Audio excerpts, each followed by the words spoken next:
For reading practice on day 9, I read a kid's story, The Hen That Laid Golden Eggs. It helped me improve my English reading, pronunciation, and speaking confidence. Next, listening practice. I listened to a short video about the journey of courage, talent, and grace of Preeti Zinta. She talked about her childhood, and I found her words and sentences very easy and helpful for understanding English. Then I did speaking practice in front of mirror. I spoke for around 1 to 2 minutes about the same story that I read, The Poor Man and the Hen.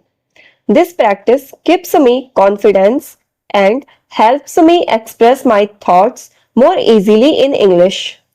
After this, I did writing practice and I wrote about the same story.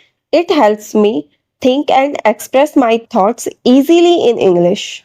After this, I practice 5 vocabulary and 5 verbs, which help me improve my sentence formation and English speaking. Now, day 9 topic is present tense. I practice these tenses to improve my English fluency and speaking confidence. This is not a grammar class. I am simply practicing how to use these tenses in daily English speaking. Finally, I gave myself homework and picked 60 Hindi sentences to translate into English for more practice. I shared it on my Facebook page.